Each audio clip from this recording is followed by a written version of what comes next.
Y'all, what's up? Your girl G here. Welcome back to my channel. I just wanted to take a quick break from doing reviews and actually come and talk to you about some of the mess I missed, the past couple of weeks. I have, read up on some of them and got a little bit of, the tea, the dish, and the information. So I'm just going to, spitball and, come, talk about whatever, comes to mind. In regards to all of the mess that has been happening. It's been a busy week, low key. It's been a lot of shit happening. And I'm just so sick of Kanye. Like, if I see Kanye's name again anytime on Instagram, like, I'm gonna freaking lose it. Actually, speaking of Kanye, let's go ahead and just start with him. Kanye, the Kardashians, Pete Davidson, or Skeet, as Kanye likes to call it. Skeet got in Kanye's ears, okay? He basically let that nigga know, look, I've been letting you slide, okay? I read the text messages on the Shade Room, and basically Pete let him know, I've been letting you slide, fool. I ain't been coming back at you. I ain't been clapping back no nothing. But you definitely taking it a little bit too far. Let me close this alarm out. He said, you definitely been taking it a little bit too far. We can meet up man to man and talk. Or, I'm going to stop being nice. And one thing Kanye has, been doing extra bad is getting into it with comedians. First of all, Pete Davidson, I don't know why I keep wanting to say Davidson. Pete Davidson and then D.L. Hughley, you get into it with comedians. Kanye, they are about to wipe your ass out. Hell, D.L. Hughley just for a little bit, just a little appetizer, just a little sprinkle of, what he had to say. And he was like, just because you want to act like a nut don't mean it's going to keep Pete from busting one. I was like, like, damn, like already DL's, with the shots fired, right? So, so Kanye actually just got put on a 24-hour Instagram suspension. He in IG jail, and that's what his ass deserves. He keeps going back and forth between this, I want to be a dad, she's keeping me from my family, and then it's like, oh, I don't want what I'm saying to be used in court. Or like, Kanye, honestly, you keep doing shit for the photo op. Anytime you with your kids, it's always out. We have yet to see Kanye sit his ass down in the house that he bought across from Kim's crib and be with his kids.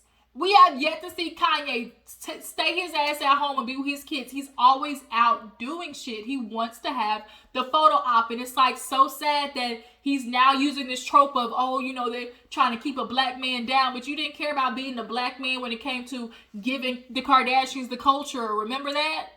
First of all, who offered you up to be the person to be the withholder of the culture? Like, for real, nigga. Like, for real. Now, the fact that you can try to sit there and put it in those terms of like, oh, I gave them the culture, now I'm taking it back. You, in essence, really just said, like, I got with this white girl, did everything I could to make her a part of the, be invited to the cookout. But now, bitch, it's getting under my skin. So basically, your invite has been, rejected.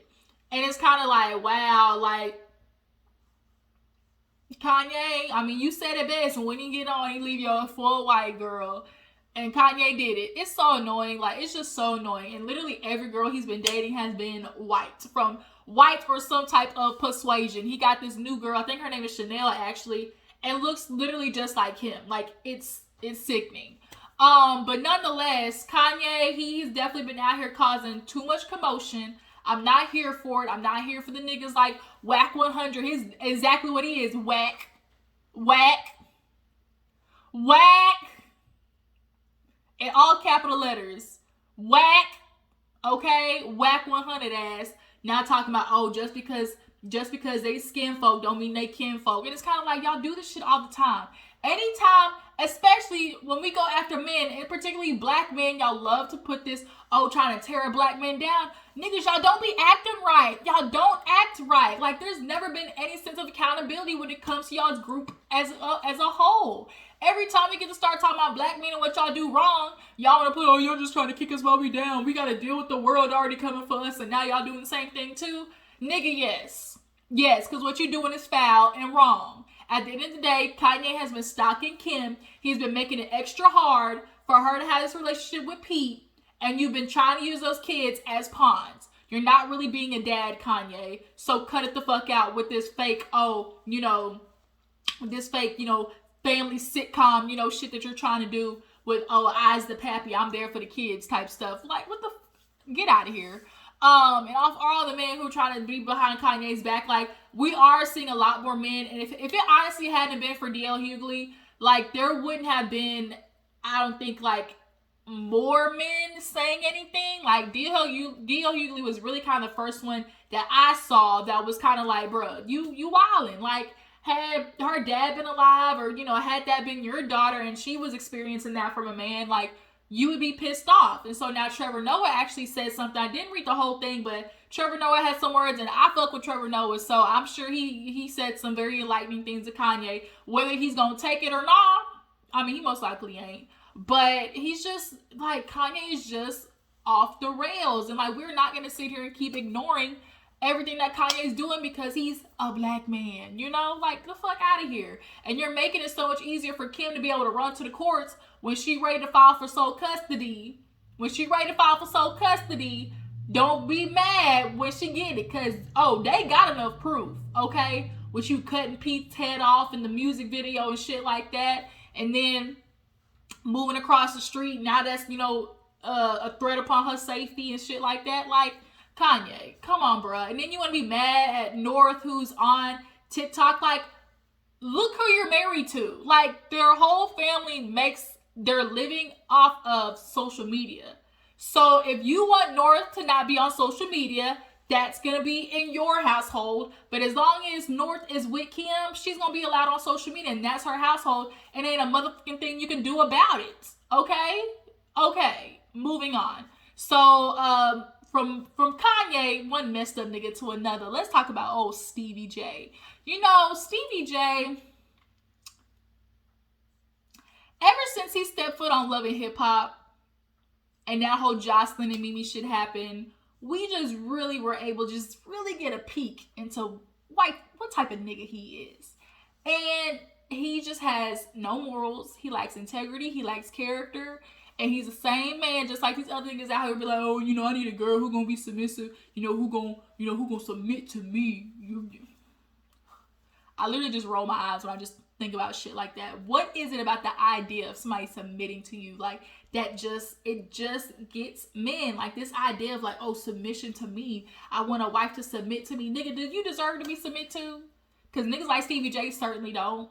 And the example of what he's giving as a man and the wake of him having all these daughters, like, it's just sickening. So if you didn't see, Stevie J got his ass on an interview. I forgot what the girl's name is, but I think she has a podcast with Candace from Real Housewives of Potomac too. Was like, so this is what we're doing or something like that. But she did an interview with Stevie J, and Stevie J had his pecs and his titties all out. And then all of a sudden he's like turning the camera down, and you kind of see like a head basically, or like a girl's hand. And so she's like, Stevie, why am I in bed with you? And then he goes start bragging. And then this is where he pissed me the fuck off. He called the girl who was interviewing him. He's like, oh, you like it, you slut bag. Like, basically trying to like low key bring her in the bedroom. And the fact that you call her a slut bag lets me know the type of things that you were saying during sex. You know, I get, you know, saying some things, you know, when you're in the heat of the moment, but he definitely is the type to degrade women during sex, because that's honestly how he feels about them. Calling them all types of slut bags and whores, okay, out here. But it was just disrespectful, because like everybody else is saying, you wouldn't have done that to The View or, you know, to The Real. Like, you wouldn't have done that anywhere else. And like, there's just a lack of respect of, you know, for himself, honestly. I know his ass is hurt. He talking about, oh, I did this interview for Faith. Not like that. Not like that. Stevie J is on that. Allegedly, okay? I feel like he on that stuff, that booger sugar, that cocaine, that white girl, the smack, okay? I feel like that's what he on. And if he end up getting his damn spousal support from Faith, all that shit's going up his nose. Watch. Watch, okay? Because the way he was acting, nigga was lit. He was lit. I know how when I see it, nigga was high, okay? Allegedly. According to just my opinions, not facts, just, you know, what I feel. But yeah, Stevie J just kind of been on like a downhill. And Mimi, I feel bad for Mimi because we saw her on the reunion show, on Love and Hip Hop Reunion, He talking about, oh, I'm gonna be better, I promise. And Mimi's literally just nodding her head like, okay, I'll wait to see it. When's the last time you saw Savannah, Stevie? When's the last time you saw Ava, Stevie? Because it ain't looking like it's been anytime soon. Matter of fact, when's the last time you paid an installment payment for your child support, Stevie? I'm not going back to the strip club, Stevie. Like, for real. Like, Stevie's a lame ass, like, he just lame. That nigga lame. And he's corny. He's thirsty. And you could be in the studio making some more hits. But, clearly, I guess you feel like your time has passed and you just gonna ride this motherfucking roller coaster and just be Stevie J, ooh, a has-been. That's what it's looking like. Speaking of has-been, let's get into Benzino. Y'all, Benzino is Coi Leray's daddy. I know Coi Leray has kind of been, you know, bubbling and popping and really been, you know, taking off. Personally, not my style of music. I can't get into the... I can't get into it. I just can't get into it. Just the way she sounds and the... Y'all, I just can't. I cannot. This new era rapping, I just do not fucks with. There's not... Everybody knows that 80s, 90s, early thousands music is where it's at. That's just where I reside. That's where I reside. Okay. But nonetheless, Benzino, no neck having is. Oh my God, these spam calls decline. Benzino really is kind of teetering this relationship with Coi Leray. And we all know Coi Leray said from the get-go, like, her mom was on food stamps, so Benzino's basically out here around the world, you know, making his little hits back when he was, you know, doing something, you know, back when Benzino was, you know, a popping producer. And their relationship really had just kind of been on ice. And I guess here recently, they've kind of been building their relationship, but I kind of really feel like it's with ulterior motive. I feel like Benzino, now all of a sudden your daughter's grown up and she's become, you know, the it girl, whatever right now. And you look at her as potential to try to get yourself back in the scene. And you proved it no more than what you just did here recently. So, one, he spoiled the Nicki Minaj, Coi Leray collaboration. He says it on an interview and was like, oh, I'm gonna give you the inside scoop, you know. There's a collaboration, and Nicki Minaj and Coi Leray had to deny it. And here 2 days ago, they posted the photo from, I guess, the music video shoot. And it's kind of like, yay, surprise. Benzino really honestly effed it up, and Coi Leray put on Twitter, my dad needs to know, bruh, it's my time. Sit your ass back. Your time is past. It's time for your daughter to grow up and get out there, and you need to just sit your little ass on the side, eat your popcorn, and observe. Benzino definitely keeps looking for a moment to step his foot in the ring, but it's scoot your ass back. This ain't time for you, bruh. Nigga, sit to the side. But to watch, him basically spoil it, then when the picture comes out, everybody's like, oh yeah, Coi Leray, Nicki Minaj. Here he comes with this old duck ass shit talking about just stupid, just dirt, just dumb, stupid. Okay, stupid. Are you stupid or are you dumb? I just do not like Benzino. Niggas like Benzino, Stevie J, Molly Mall, these just raggedy ass producer, raggedy ass men. It just make my skin crawl. But nonetheless, here he goes commenting under, talking about, oh, Republic needs to give me my percentage because I'm the one who put the promotions out there. Nigga, what? Coi Leray had to be like, bro, this is not Love and Hip Hop. You didn't give no promotions, my nigga. Oh, wow, you put it on the... he intentionally did that shit. He has been waiting for his moment to try to skim a little off the top from his daughter. And he's really gonna fuck up his relationship with Coi, trying to get his clout back. Coi, I'm letting you know now, from the way your daddy is moving, keep him at a distance. Do not let that man in the studio with you. Do not let that man try to produce a song for you. Don't even try to cross those bounds, because it is giving smile in your face and stab you in your back. That's what it's giving. It is giving that for real, for real. But yeah, Benzino, you on the shit list with Stevie, if you ask me too, cause y'all all just the same type of niggas. From one foul ass, like we just go, all these niggas we gonna be talking about today just foul. So we went from Stevie J to Kanye to Benzino. Now let's move on over here to Trey Songz, who's allegedly going on a date with Khloe Kardashian. Just let that sink in. Especially with the allegations that we've just had. Khloe. So you just got done with Tristan. We know Trey Songz definitely ain't a faithful nigga. Like, she said she's getting back into dating, and there has been rumors about her and Trey Songz in the past.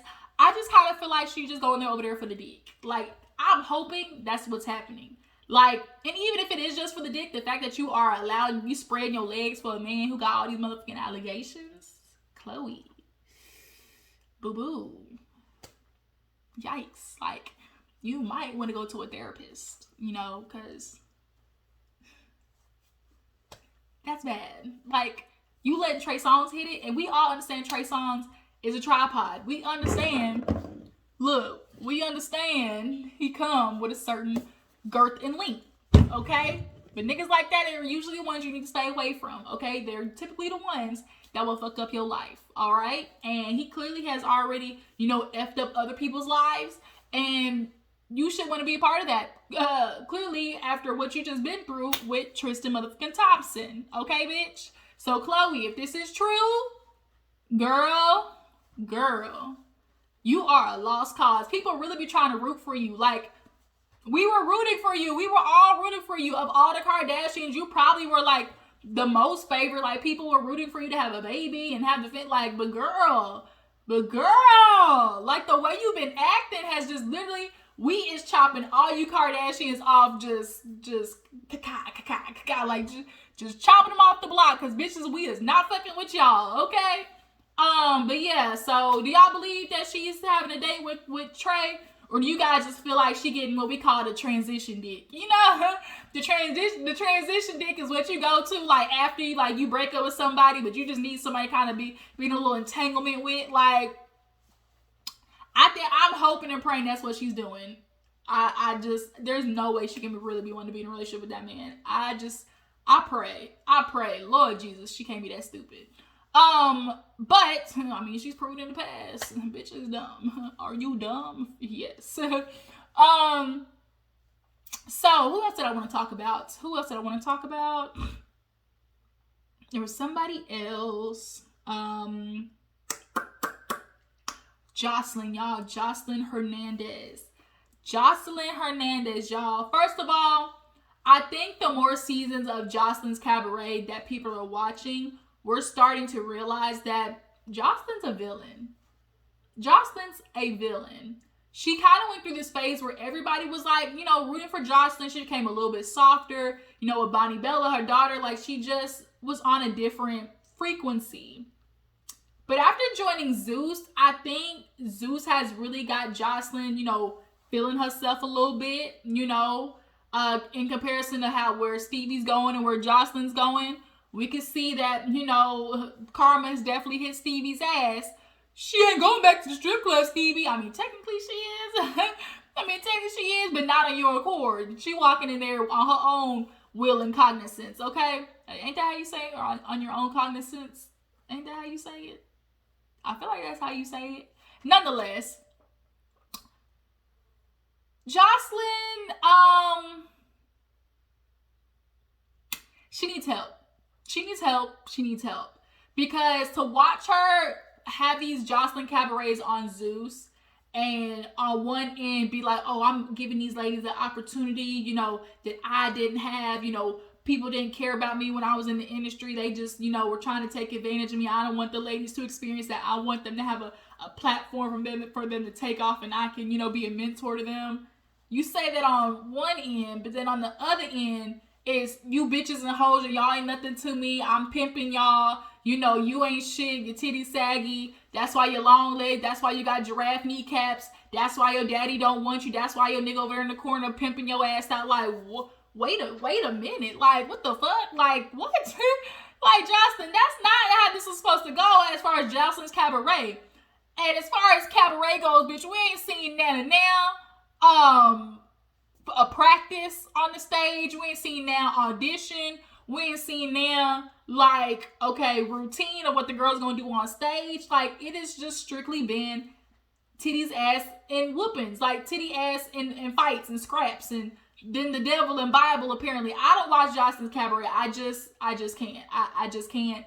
Joseline really fell off for me after that first one, and now all of a sudden she's getting to a girl named Amber, and I feel like Amber's the one that I liked on that one season, and because she really was trying to be cool with Joseline, but Joseline, y'all know she a little touched, she a little off, right? And so you feel like you're good with her 1 minute, and then you come in maybe wearing the wrong shoes one day, and then the bitch wants to fight. Like, that's the type of girl that Joseline is.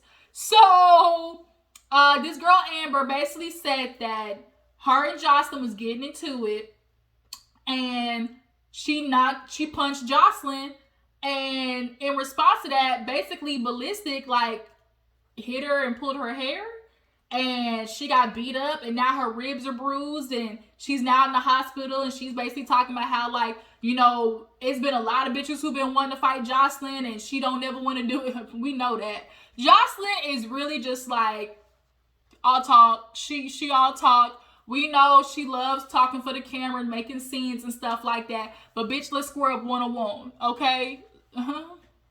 We ducking and bucking and ready to fight, okay?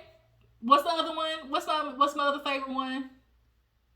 I hit that bitch with a bottle. What? I hit that with a bottle. Look, if we fight, bitch, anything in sight, okay? Anything in sight is gonna get thrown at that ass.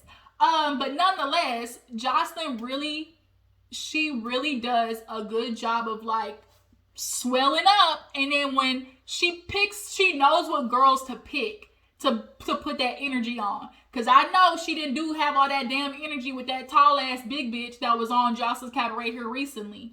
Cause if I was her, I just would have did a good old, Sparta kick, just like, this is Sparta, and just like, and just like kick that bitch in the chest, busting one of her titties open. Cause Joseline is just exhausting, and she's abusive to these women, and the way she talks to them is just like, ew. And like, how has nobody beat that ass yet? Like, honestly, y'all fighting the wrong one. Y'all all should have jumped Joseline's ass by now. But they try to view Zeus as an opportunity, and it's just like, Zeus is not. Zeus is where, like, the bottom of the barrel. Like, Zeus makes freaking VH1 look like Oxygen or WeTV by now. Like, Zeus is garbage. It's tragic. And that's where a lot of people go to, like, feel like they getting some type of step in the industry, but it's really where people go get embarrassed for, like, a little bit of coin. Like, a little bit. Hell, even if they're getting paid. But Joseline, she over there bragging, basically like, oh, bitch, I'm Mortal Kombat. You got that ass beat hoe. Like, you might just sit your ass in the hospital. Don't forget I own you. Like, all of you trying to, like, don't forget I own you. You signed the contract. So it's kind of like, oh, like, yeah, like, you pimping. Like, you pimping all over the world. That's my song. With Ludacris. Classic. Especially the Cat Williams ending. But yeah, like, Joseline's really out here pimping. She's beating up her hoes on the corner. Like, she's literally treating them like girls on the corner, beating them up, taking their money, taking, 3/4 of the money. Hell, all of it at this point. Low key. And she's expecting people not to be mad about it. That's the crazy part. Like, you're disrespecting people and then expecting them not to retaliate. Like, who the fuck does that? So, what do you guys think of Joseline's Cabaret? What do you guys feel about her show in general? Do you watch it? How do you guys feel about how Joseline treats the ladies? Do you guys think that Amber got a case? Like, if Ballistic pulled, like, I'm gonna say he did, because Ballistic definitely showed some exhibited some behavior on one of the reunions I kind of peeked in. Like, he be hitting bitches. So, I definitely believe that if he saw Joseline got hit, he did something. And you should have stayed your ass over there in the corner and let Joseline take her ass whooping like a woman, period. But yeah, I hope she can, she said she gonna sue and stuff like that, so we gonna see how it plays out, honestly. I'm trying to think if there's anything else I wanted to talk about. I can't think of anything else in particular. So you guys, if there's anything else on the blogs that, y'all, Keke Wyatt, y'all just revealed that her most recent baby has a genetic disease. And so a lot of people really had some words to say, basically, because it's like a lot of people were being harsh on her and revealing that, okay, now you know that your child has this, like, what are you gonna do? Is she gonna terminate the pregnancy, or is she gonna go full term? Kiki, you are older, and they say, you know, stats wise, the older you get, the more potential that your baby's going to be born with, you know, some type of genetic disease or, you know, whatever. And I wouldn't, you know, ever wish that struggle upon anybody. It's definitely something that a parent is going to have to, you know, consider wanting your child to have a, you know, the best life possible. I do think Kiki needs to go to therapy and figure out why she keeps having kids, especially at her age, and especially with what she says she wants to accomplish. You can't sit there and say you want to get back in the industry and keep popping out babies. I really feel like Kiki White is just scared to get back out there, and she's scared of the rejection, and so she uses the kids as an excuse to not get back out there. She's okay, you know, going and doing her little shows with her motherfucking 10,000 runs of y'all know what she do. And so I really feel like she just kind of settled for that. But bitch, Kiki White and Avant, My First Love, what? That is my jam. Long as I live, boom boom, you will be my first love. Dun, dun, dun, dun. Ay, ay. Long as I live, you will be my first love. Babe, My First Love is my jam, bitch. Okay, I'm gonna have to go play that after this. Kiki got the vocals and she really has potential. I feel like if she just collaborated with the right woman, Kiki really could be back out there. And I think she just needs to consider that. But yeah, you guys, that's all I can really think about talking about right now. I don't feel like I missed anything. If, you know, there's something else you guys want me to talk about, drop it down in the comments. Maybe I'll go live this weekend. I feel like I haven't gone live in a while, so y'all stay tuned. And y'all make sure to follow my Instagram and Twitter, both of them, because my old Instagram is back. And so y'all just make sure to follow both of them just in case that bitch you want to start acting funny again, okay? Follow my Instagram, Twitter, tag, post, share, all that good stuff, and I will check y'all hoes later. Deuces.